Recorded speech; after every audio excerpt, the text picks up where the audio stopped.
Now we're recording. Okay. Geraldine Lee, Karen Wallace from Osborne. She is also an executive board member. Will Kenyon for Otis Community Library. Danielle Wells for Palco. Kelly Grismore for Phillipsburg. Cheryl Hageman for Plainville. Rachel Millay for Port Library, and she's the Mitchell County appointee. Kay Brown for Ray Hobson. Laura Lady for Ray Hobson. Alicia Bolt for Randall. Barb George for Randolph Decker Public Library. Jessica McGuire for Russell Public Library, and she's an executive board member. Melanie Hedgepeth for Salina Public Library. Carol VR for Saline County appointee.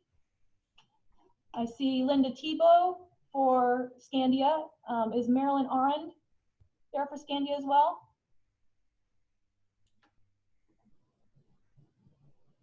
Okay. Joanna Runyon for Smith Center. Christine Sanders for Stockton Public Library. Gloria DeWitt for Sunshine City Library. And Rainey Schulteis for Sylvan Grove Public Library. Did I miss any public schools? Public libraries.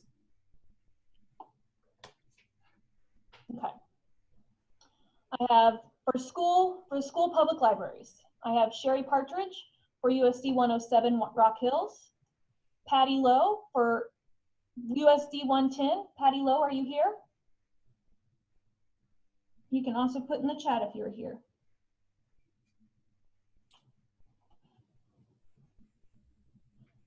We have Sharon Cooper for USD 112 Central Plains. Jan Benjamin for USD 224 Clifton Clyde. Heather Sassy for USD 237 Smith Center. Are you here?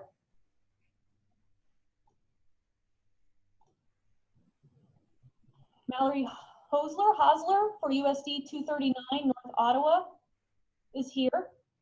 Don Wolf for USD 240 Twin Valley is here. Tracy Miles for USD 270 Plainville, are you here?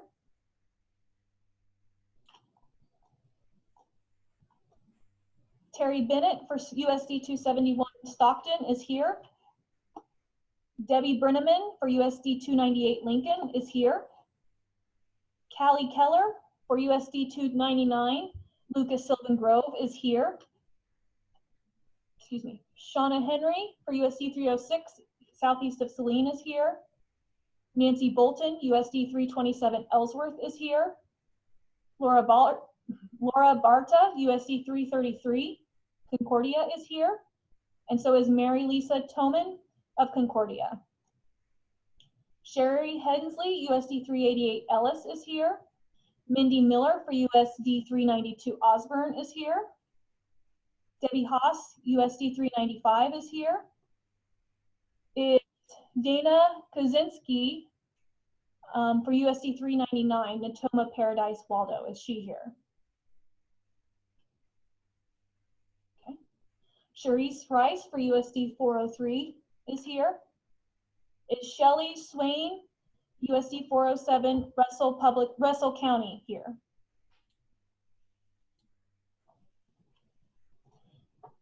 Is Paula Carlson for USD 426 Pike Valley here?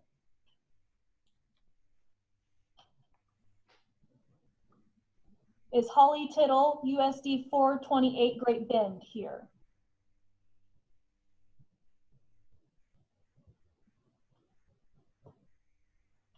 Oh, we have Terry Does from USD 431, Hoisington is here. Christy Aborney from USD 489 is here. And Teddy Lacey from USD 431 is here. Did I miss any schools?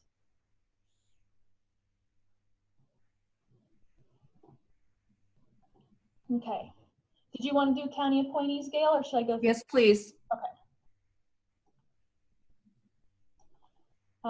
Melissa Netsch from Barton County, and she's the executive board member, is here. Alice Blanchard from Cloud County is Mary here. Beth, it's Alice Bashand, and we'll make that spelling correction later. But my apologies. I'm sorry about that. Bashand. Becky Rogowski from Ellis County Library, or Ellis County appointee, are you here?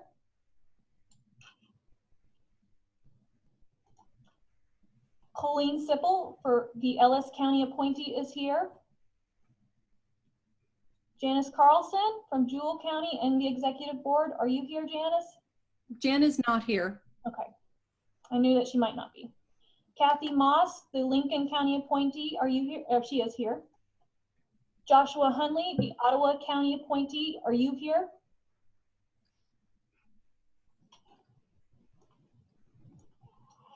Sue Jackson, the Phillips County appointee, is here. Sharon Sagerhammer, the Republic County appointee and Executive Board member, are you here?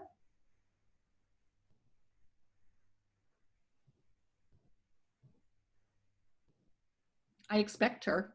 Okay, she may be late. We'll try to catch any latecomers as well. Yes. Ann Williams, the Rooks County appointee, is here. Catherine George, the Rush County appointee, are you here? Raylene Reinhardt, the Russell County appointee, are you here?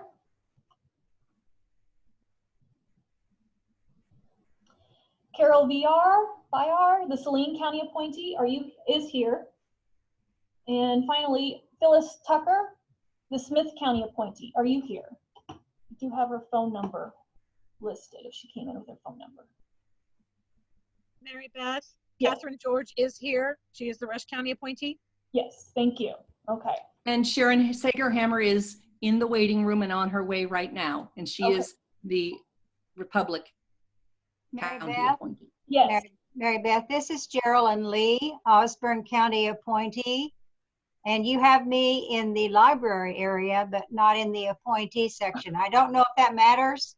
It doesn't matter. You still get counted, but thank you for Okay. the correction. I had a couple of county appointees in the wrong spot. That's okay. Thank you. Thank you for clarifying. Yes. Okay. And then 4 more executive board members. Jane Galliard, are you here? Jane is not here. Jane's Okay. husband passed away recently. Oh, I'm sorry to hear that. Yep. We just, I asked Loretta to start a card around after the meeting and sign it from all of your friends at CKLS. That would be wonderful. Thank you. Joe Johnson is here. It's Johnston, not Johnson, isn't it? Mm-hmm. Judy Flax is here. And Rita Feist is here. And I suspect more will trickle in because and they we were will- all at the yeah. meeting this morning. We have 3 people working on getting roll call, so we will catch them as they come in. Great. All right, thank you, Gail.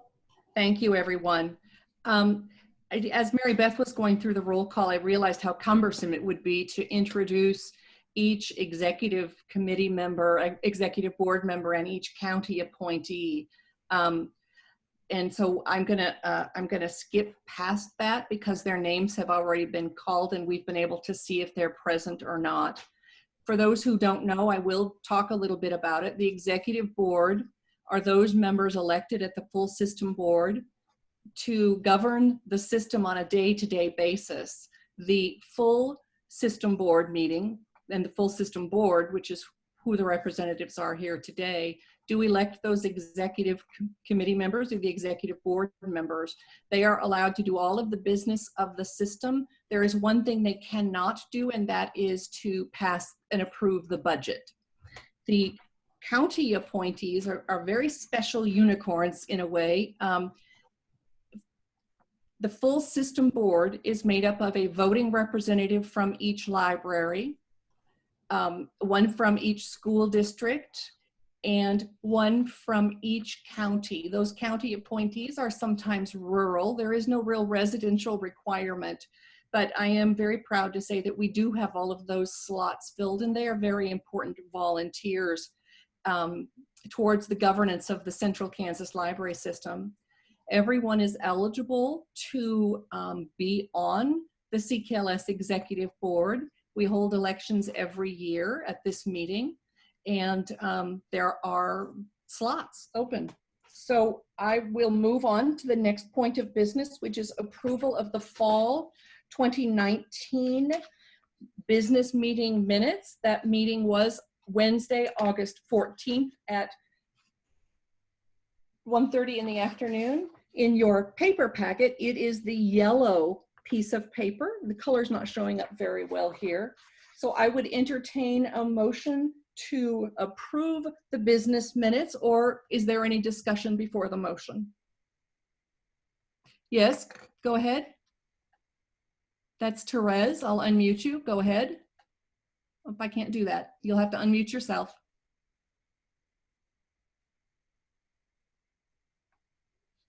Okay. Mark of this. You,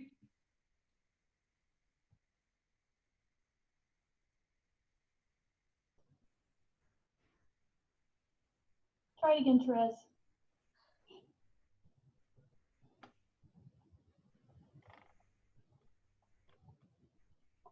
Okay. I hit the, is that better? yes, it is. I have to figure out the system. I'm sorry. Okay. I voted by mail. So do I vote again as far as accepting, because I voted in my packet to approve the To minute. approve it. Right, right. So I don't need to This is vote just going to again. be weird.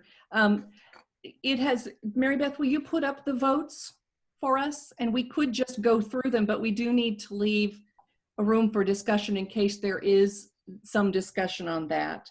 In the packets, there was a ballot to approve the consent agenda and a ballot to approve the fall 2019 business meeting minutes. Can you advance to that screen, Mary Beth, please? So this is the voting results for the consent agenda. You can see that 80 votes were cast to approve, 0 votes were cast for no. There was a total vote of 80 and it passed 100%. Can you go on to accept the minutes? We didn't have a minute. Okay, there wasn't really a ballot for that. So that is where we do need a motion to accept the minutes, please. Okay. Danielle at Palco, I motion that we accept the minutes as presented. Danielle Wells at Palco, sorry. Danielle Wells at Palco has made a motion that we approve the minutes for the fall 2019 business meeting. I would entertain a second to that motion. This is Joanna at Smith Center. I will second the motion. Joanna at Smith Center has seconded the motion to approve the fall 2019 business meeting minutes. I'll take a vote now. All in favor, say aye. Aye. Aye. Aye. Aye. Aye. Aye. Aye. Aye. Aye. Aye. Aye. Aye. Aye. Probably just Aye. bumped everybody off too. Yes. Okay. Any nays?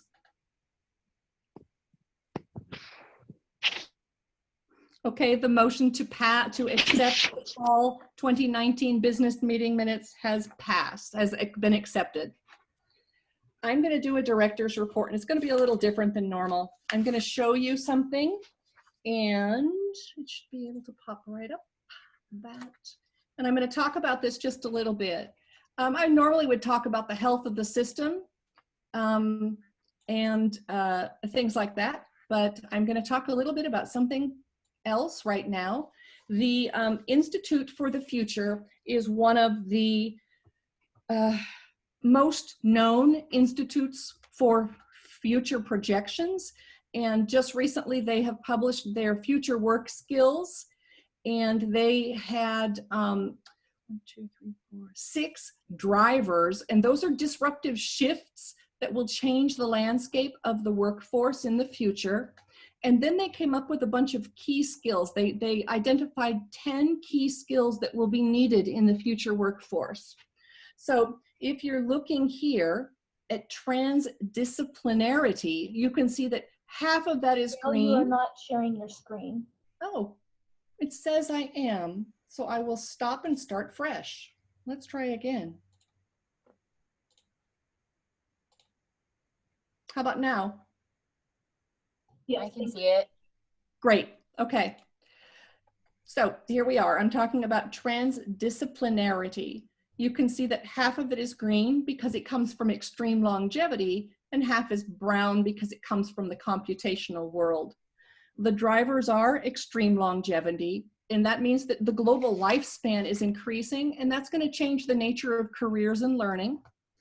The rise of smart machines and systems where there are workplace robotics, those might nudge human workers out of certain rote, repetitive tasks. We see that already in, for example, in the automotive industry. There's new media ecology. New communication tools require new media literacies beyond print and text. It's a globally connected world.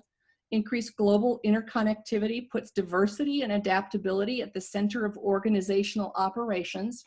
We already know it's a computational world.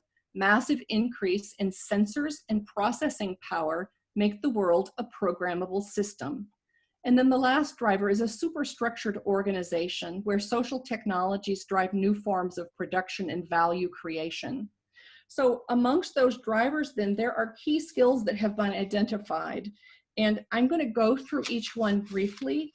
And what I want you to bear in mind is how libraries have been reacting during the pandemic and how CKLS staff has been responding to libraries during the pandemic. And bear in mind that these are work skills for the future, not for right now. This is what they're focusing on in the future.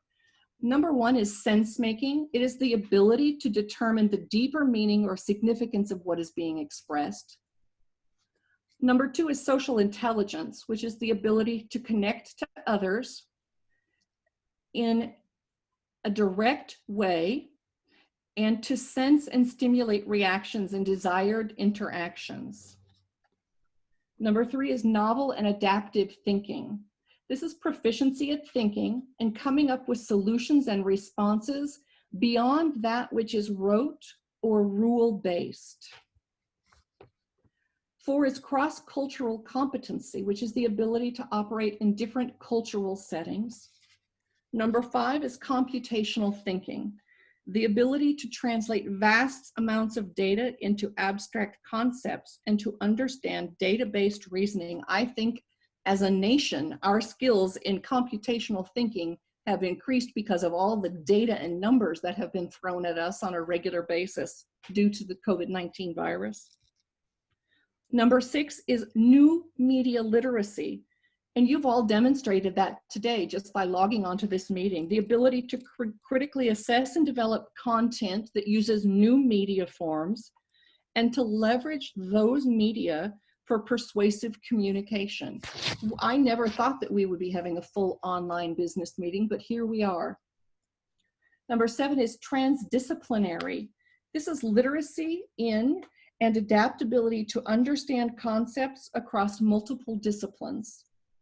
Number eight is a design mindset. It's the ability to represent and develop tasks and work processes for desired outcomes.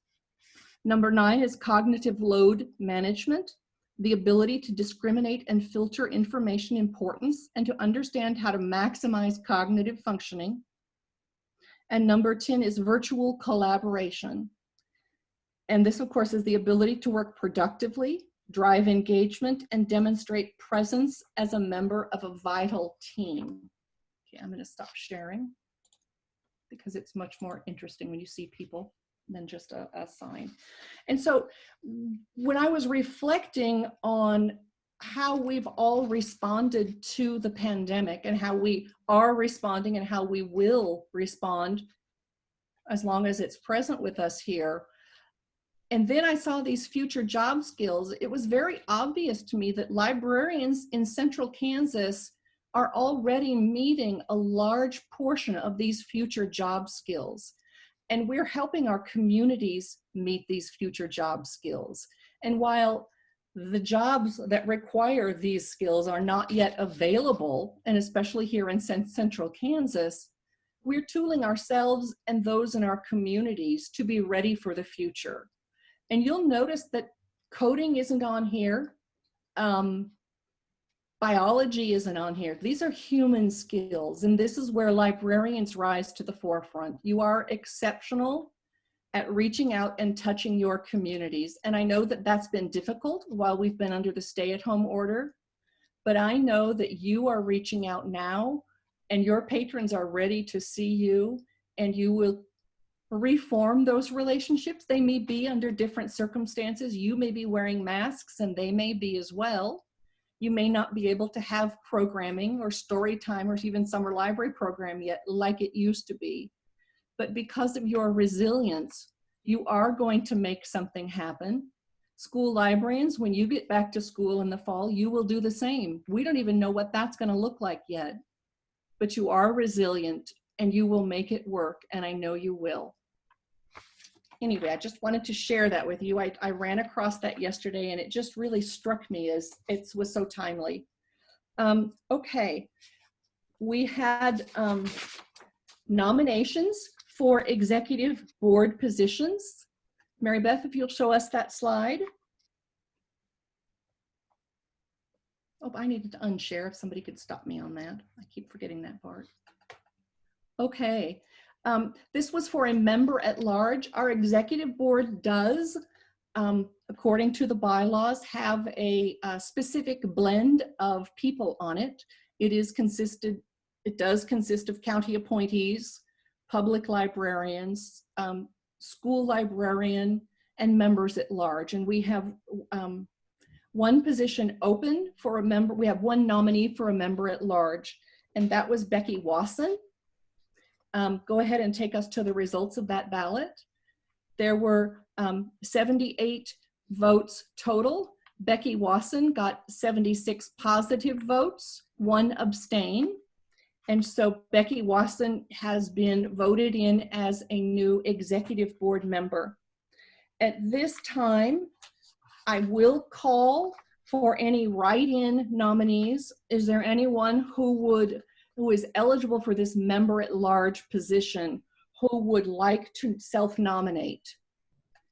And I do know that Judy Flax wanted to do that. Are you here, Judy? I'm going to unmute you. Go ahead and speak, Judy Flax. Well, hello, good afternoon, and I am a resident of Hayes. I've been on the board for the past term. I would be humbled if I would be appointed again for a next term. Judy has some library connections. She works at a private school library, and she's a long-term resident of Central Kansas. So this is where we get to do the fun. I think I'm going to do just a yay and nay vote, but I'm going to ask for anyone opposed to Judy's self-nomination. Please say nay.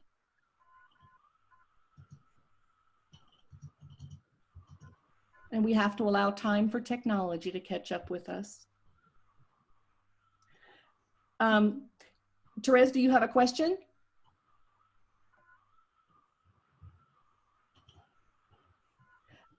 Yes. Is this for a different vacancy? There were 2 vacancies, yes. And I only had one person who sent in a nomination, and that was Becky Wasson. And Okay. so you were able to vote on that. But Yes. we were having a write-in for a self-nomination for the For a second second, no, vacancy. okay, for a second. Okay, I didn't understand that there was a second vacancy. Yes. Okay, thank you. Thank you. Gail, I can You're welcome. poll out if we want to do it by poll. Let's do that. Let's try it. We'll see how it works. Do we need a motion or are we just going to poll? We're going to poll. So there should be a poll popping on your screen. If you are a voting representative, you need to say, do you approve Judy Flax as an executive board member at large? Yes or no?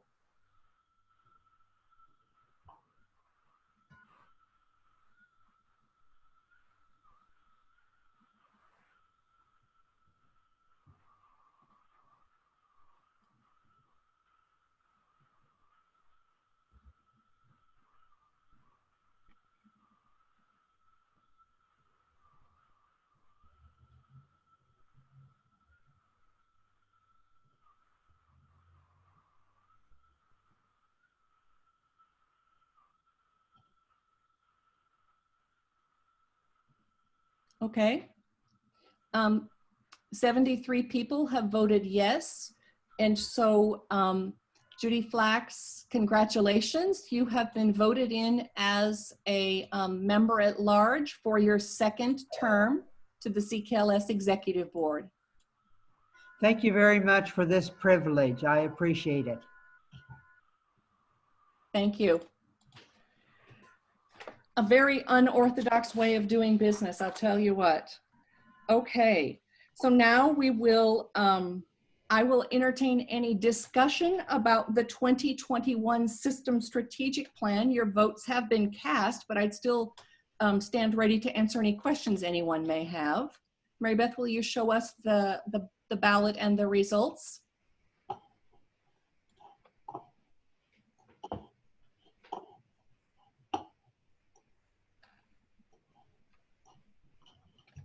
Just a second. Sure thing. Does anyone have any questions? Gail? Yes, Mary. This is Mary Anderson in Lincoln.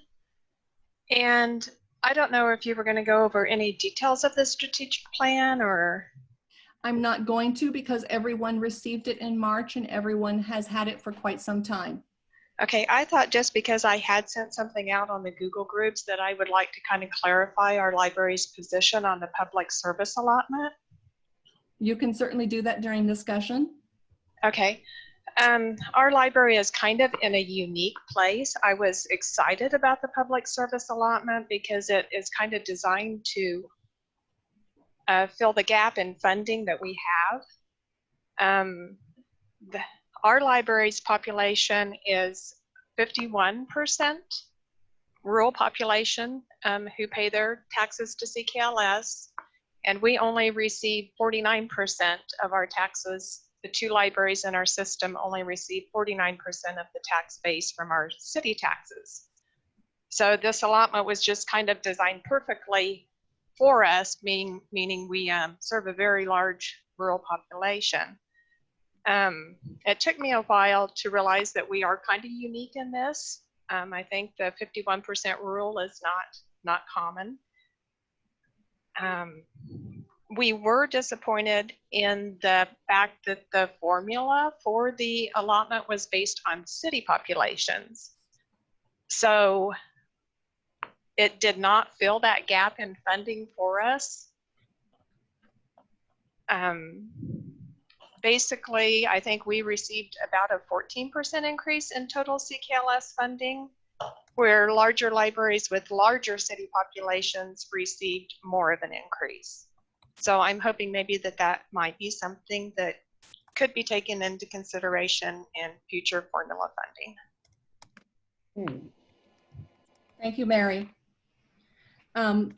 And we've had a question in the chat. What is going to be the accountability for the 3 libraries that are receiving huge increases that are supposed to be sent out to the small libraries? We get hammered hard on requests. I know we are not really getting books in previous years from Hayes and Salina.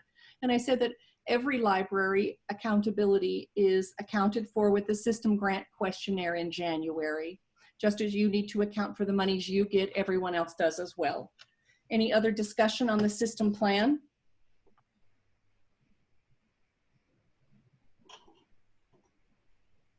Do you have the slide ready, Mary Beth? I do, and it's Thank you. it's fighting me, so just a second. Let's try this again. Yes, Karen, there is accountability. I'm answering her chat question.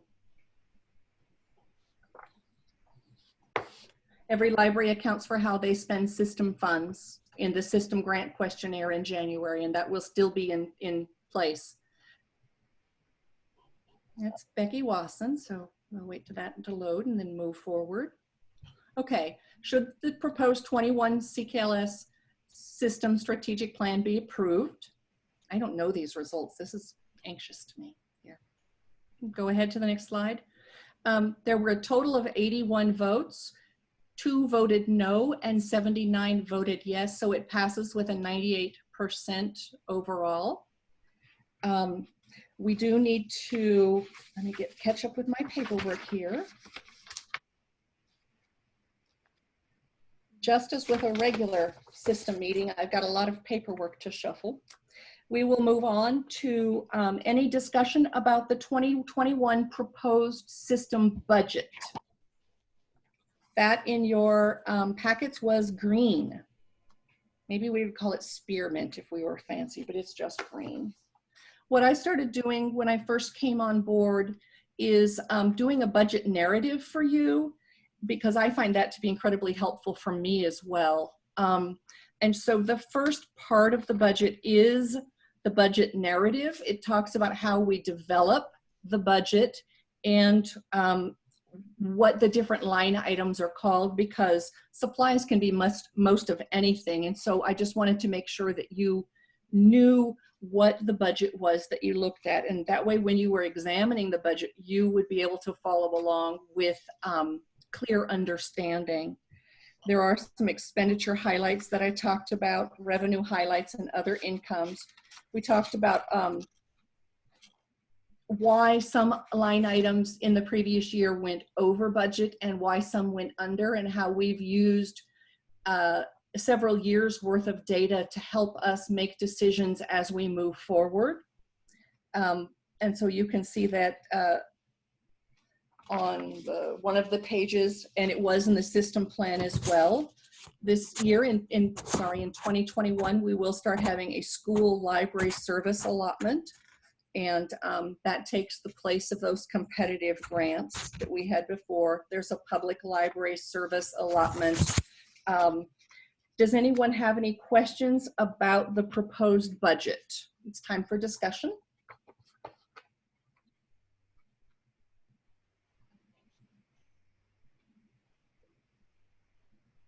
In a face-to-face meeting, this is about the time that I would have the CKLS staff run around with chocolate to help perk everybody up. I'm sorry, I really can't do that.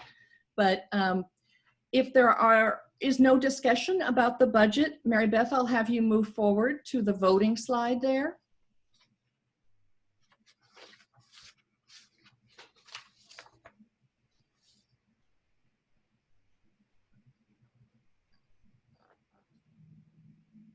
So the question on hand on the ballot was, should the 2021 budget of the Central Kansas Library System be approved? And please take us to the results.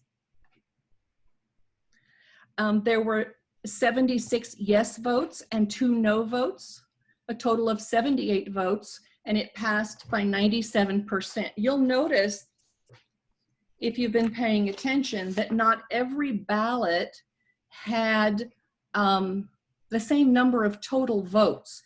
And when I was visiting earlier, I said that we've learned a great deal from this. And one of those is that we had a yes or a no, we did not have an abstain. And so moving forward, all ballots will have an abstain option. Not everyone submitted ballots for every single ballot item. And there were some ballots that would have checked yes and no. And we did tally those in the total vote, but because we didn't know if they were voting yes or no, we had to put them into the abstain column. That's what we decided to do, because we did feel that their vote should be tallied. And that was important to us. So that is the budget. If we move on to our next item on the agenda, that is for resolutions. For the Gap Waiver, every public library should pass a Gap Waiver in April or in May. You don't have to do anything with it except put it in with your own system, your library board minutes. You do need to keep a copy of that. You don't send that to CKLS or the state or anything else. You've received a copy of the Gap Waiver and you voted on that. The Gap Waiver is the generally acceptable accounting principles. And what that does, if you were a store and you had inventory left, you would go through with every item and you would depreciate the value of that item. Well, we don't do that with books. And so we complete this waiver as public libraries and as public library systems, regional library systems. So, Mary Beth, will you take us to the voting results? We did not have a ballot for the Gap Waiver. Uh-oh. Okay, Return of signed Gap waiver, but we didn't have a, ballot. That's my fault. I apologize for that. I will read it to you then. I will not read too quickly because, excuse me, we're all on different internet speeds here. I can set up a poll. Okay, good. This is Resolution G 2020 requesting a waiver under the Kansas Statutes Annotated 75-1120 Alpha, lowercase letters AC number 1, commonly called a Gap Waiver, G-A-A-P. Whereas the governing body of the Central Kansas Library System desires by resolution to apply for a waiver of the requirements relating to the preparation of financial statements and financial reports for 2020 as provided and permitted by Kansas Statutes Annotated 1982 Supplement 75-1120 Alpha, lowercases a c number 1 of the laws of Kansas, and whereas the governing body, being the executive committee of the Central Kansas Library System, finds that financial statements and financial reports prepared in conformity with the requirements of Kansas Statutes Annotated 1982 Supplement 75-1120 Alpha are not relevant to the requirements of the cash basis and budget laws of this state and are of no significant value to the governing body or the general public. Be it resolved, the Executive Committee of the Central Kansas Library System is herewith authorized and directed to request the Director of Accounts and Reports, State of Kansas, to grant a waiver of the requirements of Kansas Statutes Annotated 1982-75-1120 Alpha, lowercase a, and upon receipt of said waiver, to cause financial statements and financial reports to be prepared on the cash basis and budget laws of this state. Okay, we'll use a poll to adopt the Gap waiver, and you may vote yes or no on that. Do you approve to adopt the Gap waiver? So far, we're doing great. And if you don't see the poll or can't answer on the poll, you can answer through. Answer in the chat, please. And my banter is, I used to be a storytime librarian and I don't get to read aloud very often. And you have to watch what you wish for, because when you are a director, you don't get to read stories. You have to read things like Gap waivers to 100 people.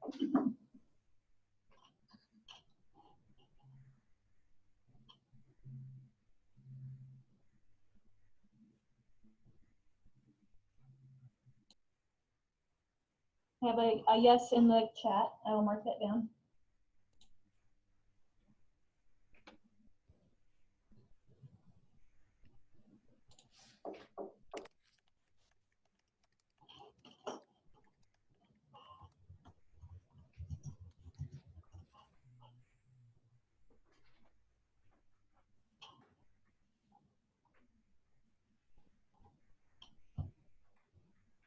Okay, it's been a minute. I think we've gotten all our ballots in. Okay, the Gap waiver passes. 72 voted, and they all voted yes. So there we go. Thank you for doing that. That was the last item on the agenda. Do you have any discussion on anything? If not, I will entertain a motion to adjourn the annual business meeting. I so move. Steve from Ellis. Steve from Ellis motions that we adjourn the annual business meeting. Do I have a second? I second it. Carol from Saline County. And Carol, how do you pronounce your last name again? Vire. Vire. Carol Vire from the Saline County appointee seconds the motion. All in favor, aye. Aye. Aye. Aye. Aye. Aye. Aye. Aye. Aye. Aye. Any opposed? Well, thank you. The motion carries. Thank you for being part of this huge experiment. I think it went fairly well. It can always go better. We always look for ways to improve. And Thank you for conducting the business of the system. I appreciate your participation, and I'm always here to answer any questions that you may have. Thank you for attending. I'll stay on the line for just a little bit, and I will stop recording. for